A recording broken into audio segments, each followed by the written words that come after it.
آپ کے سامنے جس صورت کا مختصر خلاصہ پیش کیا جانا ہے وہ سورۃ التوبہ ہے۔ یہ صورت 10ویں پارے سے شروع ہوتی ہے۔ اللہ رب العالمین نے اس صورت کا آغاز اور اس کی ابتدا ان آیتوں سے فرمائی ہے کہ براءۃ من اللہ ورسولہ الی الذین عاہدتم من المشرکین فسیحوا فی الارض 4 اشہر واعلموا انکم غیر معجز اللہ وان اللہ مخزی الکافرین وأذان من الله ورسوله إلى الناس يوم الحج الأكبر أن الله بريء من المشركين ورسوله فإن تبتم فهو خير لكم وإن توليتم فاعلموا أنكم غير معجز الله وبشر الذين كفروا بعذاب أليم۔ میرے بھائیوں، یہ سورۃ التوبہ کی ابتدائی چند آیتیں ہیں۔ اس صورت کے حوالے سے آپ کو یہ بتلایا جائے کہ یہ قرآن کریم کی واحد ایسی صورت، اکیلی ایسی صورت ہے جس کے شروع میں بسم اللہ الرحمن الرحیم نہیں۔ اور بسم اللہ الرحمن الرحیم اس صورت سے پہلے کیوں نہیں ہے، اس کے تعلق سے مفسرین کے بہت سارے اقوال ہیں، جن میں سے سب سے صحیح قول جو اہل علم نے ذکر کیا ہے وہ یہ کہ اس صورت کو جب اللہ تعالیٰ نے نازل فرمایا تو اس سے قبل بسم اللہ الرحمن الرحیم کو نازل نہیں کیا۔ یہ سب سے اصل اور سب سے صحیح وجہ ہے جس کی وجہ سے اس صورت سے قبل بسم اللہ الرحمن الرحیم نہیں۔ بعض لوگ یہ کہتے ہیں کہ چونکہ اس صورت میں اللہ رب العالمین نے اپنی غلظت، اپنی سختی اور ان لوگوں کے عقاب اور سزا کو بیان کیا ہے جو لوگ اللہ تعالیٰ کے عہد کو اور مسلمانوں کے وعدوں کو توڑتے ہیں، اس لیے اس سے پہلے بسم اللہ الرحمن الرحیم نہیں،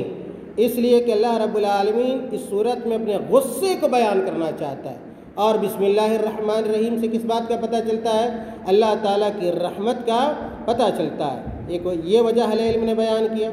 دوسری وجہ بلکہ تیسری وجہ اہل علم نے یہ بیان کیا ہے کہ بعض مفسرین کا یہ کہنا ہے کہ چونکہ سورۃ الانفال اس صورت سے پہلے کل کے درس میں سورۃ الانفال کے حوالے سے باتیں آئی تھیں، تو بعض مفسرین یہ کہتے ہیں کہ سورۃ الانفال اور سورۃ التوبہ گویا ایک ہی صورت کے حکم میں ہے، اس لیے سورۃ التوبہ سے قبل بسم اللہ الرحمن الرحیم کا تذکرہ نہیں ہے۔ میرے بھائیوں، یہ اس صورت کے حوالے سے پہلی بات تھی۔ دوسری جو بات ہے وہ یہ کہ یہ جو صورت ہے سورۃ التوبہ یہ مدنی صورت ہے، اور اس بات پر تمام مفسرین کا اجماع ہے، اتفاق ہے، کسی کا کوئی اختلاف نہیں۔ اسی طرح یہ اس صورت میں 16 رکوع ہے، اس صورت میں 16 رکوع ہے اور 129 آیات ہیں، 129 آیات ہیں اور 4078 کلمات پر یہ صورت محیط ہے۔ اس صورت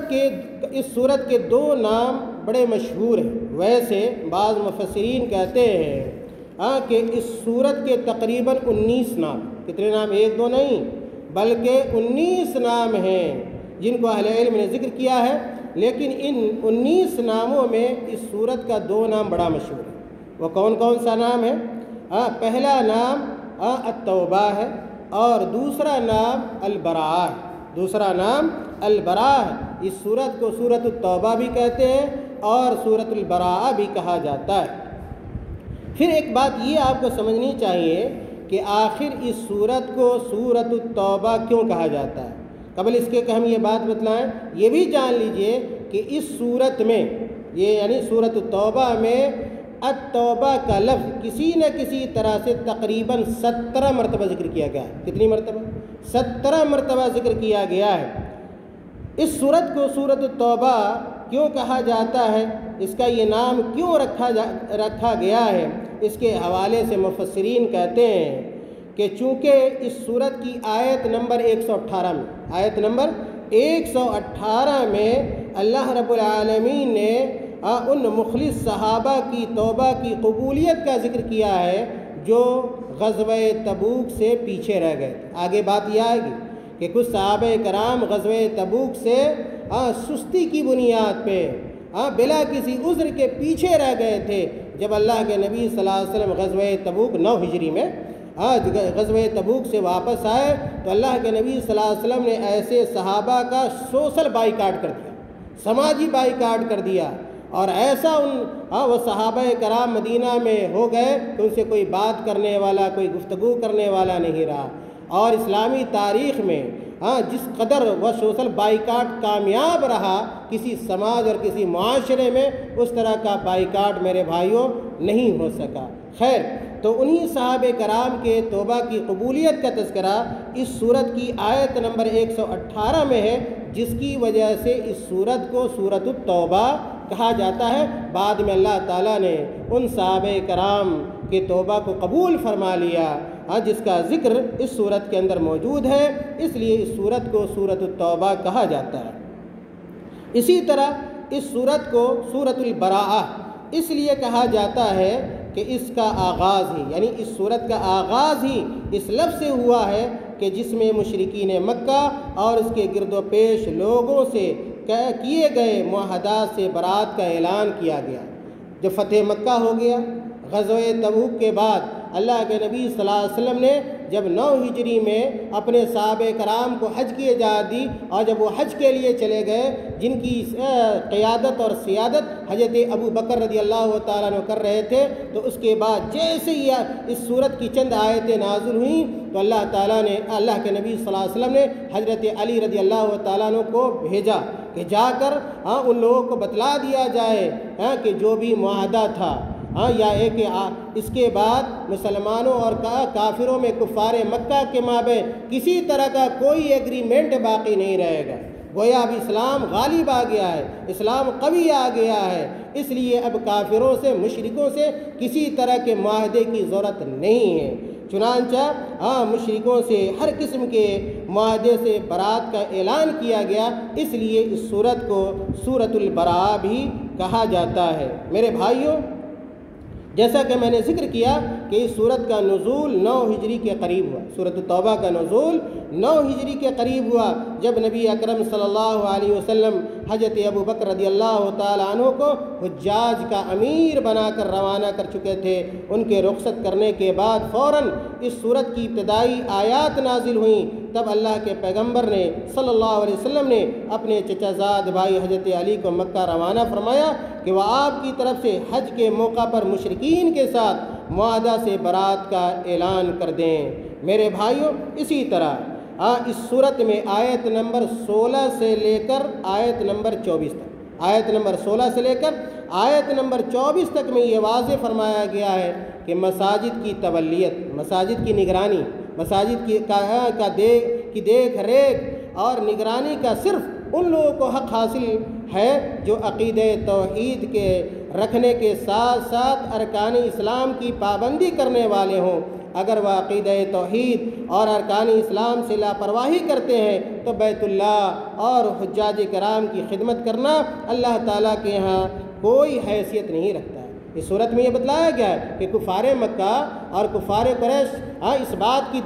دعوے دار تھے کہ بیت اللہ کی خدمت گار ہم ہیں، خدمت گزار ہم ہیں، اس کی سرداری، اس کی نگرانی ہمیں حاصل ہے۔ اللہ تعالیٰ نے صورت میں واضح کر دیا کہ اگر آدمی توحید پر نہیں ہے، اللہ کی وحدانیت کو نہیں مانتا ہے، ارکان اسلام کو نہیں مانتا ہے، تو وہ لاکھ حجاج کرام کی خدمت کر لے، اس کا کوئی فائدہ ہونے والا نہیں ہے۔ اسی طرح اس صورت میں اللہ رب العالمین نے مسلمانوں کو تسلی دی، اللہ تعالیٰ نے مسلمانوں کو تسلی دی ہے اور انہیں یہ بتلایا کہ غزوہ بدر اور حنین کا واقعہ یاد کرایا کہ جب اللہ تعالیٰ نے خصوصی مدد کے ساتھ مسلمانوں کی تائید فرمائی۔ غزوہ بدر کا تذکرہ میں کر چکا ہوں آپ کے سامنے کہ اللہ تعالیٰ نے کیسے غزوہ بدر میں مسلمانوں کی مدد کی، غزوہ حنین میں کیسے اللہ تعالیٰ نے مسلمانوں کی مدد فرمائی، فرشتوں کے ذریعے اللہ تعالیٰ نے مدد فرمائی۔ ان باتوں کا تذکرہ اس صورت میں مسلمانوں کی تسلی کے لیے کیا گیا ہے۔ اس صورت میں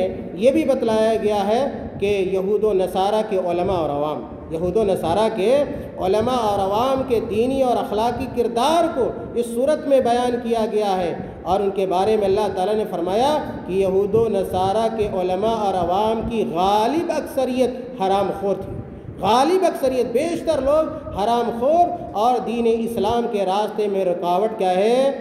بن چکے تھے۔ میرے بھائیوں، اس صورت میں تفصیل سے غزوہ تبوک کا پس منظر اور یہ غزوہ جس صورت میں جن حالات میں واقع ہوا ہے ان حالات کو بیان کیا گیا کہ جب اللہ کے نبی صلی اللہ علیہ وسلم نے رومیوں کے خلاف، غزوہ تبوک جو تھی وہ رومیوں کے خلاف جو اس وقت کا ایک بڑی طاقت تھی، جیسے اس وقت کیا ہے یورپ اور امریکہ ہے، اسی طرح اس زمانے میں روم اور ایران کی طاقت تھی۔ جب اللہ کے نبی صلی اللہ علیہ وسلم نے مکہ کو فتح کر لیا تو اللہ کے نبی صلی اللہ علیہ وسلم کے سامنے ایک بڑی جو طاقت تھی وہ رومیوں کی طاقت تھی۔ چنانچہ اللہ کے نبی صلی اللہ علیہ وسلم نے 9 ہجری میں ان کے اوپر چڑھائی کی، اور اس غزوے میں تقریباً صحابہ کرام کی تعداد 30,000 تھی، جو سب سے بڑی تعداد کہی جا سکتی ہے۔ جب اللہ کے نبی صلی اللہ علیہ وسلم نے جنگ کا ارادہ کیا، تمام صحابہ کرام کو پہلے کیا ہے متنبہ کر دیا، آگاہ کر دیا کہ ہم رومیوں سے لڑنے والے ہیں، جنگ کرنے جانے والے ہیں، تاکہ تمام صحابہ کرام پورے طور پر تیار ہو جائے۔ میرے بھائیوں، جن حالات میں یہ جنگ لڑی گئی تھی وہ ایسا وقت تھا کہ صحابہ کرام مسلمانوں کی فصلیں تیار ہو چکی تھیں، مسلمانوں کی فصلیں تیار تھی، اور موسم بھی بڑا گرم تھا، اور تبوک کی جو جگہ تھی، مقام جو تھا بہت قریب نہیں تھا، بہت دور دراز تھا۔ تمام چیزیں تھی جس کی وجہ سے بہت سارے منافقوں نے اس جنگ میں شریک ہونے سے منع کر دیا۔ اللہ کے نبی کے پاس آتے منافق لوگ، کہتے میرے پاس یہ بہانہ ہے، یہ عذر ہے، اور اس کی وجہ سے اس جنگ سے پیچھے ہٹ جاتے۔ بہت سارے معذور صحابہ کرام بھی آئے، انہوں نے اپنا عذر پیش کیا، اللہ کے نبی صلی اللہ علیہ وسلم نے قبول فرما لیا۔ لیکن کچھ ایسے بھی صحابہ کرام تھے جنہوں نے صرف تساہلی کی وجہ سے اس جنگ میں انہوں نے شرکت نہیں کی، جس میں سے 3 نام بڑا اہم تاریخ میں بیان کیا جاتا ہے کہ کعب بن مالک رضی اللہ تعالیٰ عنہ، مرارہ بن ربیع رضی اللہ تعالیٰ عنہ، اسی طرح ہلال بن ابی امیہ رضی اللہ تعالیٰ عنہ۔ یہ وہ صحابہ کرام تھے جن کے پاس کوئی عذر نہیں تھا، صرف سستی کی بنیاد پر اس جنگ سے پیچھے رہ گئے۔ جب اللہ کے نبی صلی اللہ علیہ وسلم غزوہ تبوک سے واپس آئے تو انہی لوگوں کے بائیکاٹ کا حکم دیا، بلکہ کہا کہ بعد میں کہ بیوی بچوں سے بھی الگ ہو جائیں۔ تمام صحابہ کرام نے اللہ کے نبی صلی اللہ علیہ وسلم کی بات کو مانا، فالو کیا، اور بہت زبردست طریقے سے ان کا سوشل بائیکاٹ کیا گیا۔ میرے بھائیوں، لیکن یہ صحابہ کرام اہل ایمان تھے، اور انہوں نے کوئی جھوٹا عذر نہیں پیش کیا تھا، تو اللہ کے نبی صلی اللہ علیہ وسلم نے کہا کہ انتظار کرو یہاں تک کہ اللہ تعالیٰ تم لوگوں کے توبہ کو قبول فرما لے۔ چنانچہ اس صورت میں ان لوگوں کے توبہ کی قبولیت کا بیان ہوا ہے۔ میرے بھائیوں، آخری نقطہ کہ اس صورت کا اختتام سرور دو عالم صلی اللہ علیہ وسلم کے اوصاف حمیدہ پر کیا گیا ہے۔ اس صورت کے اخیر میں اللہ تعالیٰ نے نبی اکرم صلی اللہ علیہ وسلم کے بہترین اوصاف کو بیان کیے ہیں کہ آپ صلی اللہ علیہ وسلم اپنے ساتھیوں کے لیے نہایت مشفق و مہربان تھے۔ اللہ کے نبی صلی اللہ علیہ وسلم اپنے دوستوں کے لیے، اپنے ساتھیوں کے لیے، یہاں تک کہ اللہ کے نبی صلی اللہ علیہ وسلم غیروں کے لیے بھی نہایت مہربان اور شفیق تھے۔ اللہ کے نبی صلی اللہ علیہ وسلم اپنے صحابہ کی غلطیوں کو معاف فرما دیا کرتے تھے، اور اگر ساتھیوں سے کوئی تکلیف اور ساتھیوں کی تکلیف کو ان سے بڑھ کر اپنی تکلیف محسوس کیا کرتے تھے۔ کسی صحابی کو کوئی تکلیف ہو جاتی تو ایسا لگتا اللہ کے نبی کو ان کو تکلیف لاحق ہو گئی ہے۔ میرے بھائیوں، اسی طرح اگر اور پڑھیں گے اور بھی مسائل اس صورت معلوم ہوگا کہ اللہ کے نبی صلی اللہ علیہ وسلم نے کیسے حدیبیہ کا صلح کیا، اللہ کے نبی صلی اللہ علیہ وسلم نے کیسے اللہ کے نبی صلی اللہ علیہ وسلم نے اپنے وعدے کو پورا کیا، اور صلح حدیبیہ ہی پیش خیمہ بنا، سبب بنا فتح مکہ کا، جو اس وقت بعض صحابہ کرام کو بات سمجھ میں نہیں آ رہی تھی، لیکن صلح حدیبیہ کے بعد جب اس کے مثبت اثرات سامنے آنے لگے تو صحابہ کرام سمجھ گئے کہ اللہ کے نبی صلی اللہ علیہ وسلم نے اتنا پیچھے ہٹ کر جو صلح کیا تھا اس کا یہ فائدہ ہے۔ میرے بھائیوں، اللہ تعالی ہم تمام لوگوں کو نیک عمل کی توفیق عطا فرمائے۔ اللہ تعالی ہم تمام لوگوں کو قرآن پڑھنے، سننے، سمجھنے اور اس پر عمل کرنے کی توفیق عطا فرما دے۔ آمین۔ وآخر دعوانا الحمد للہ رب العالمین۔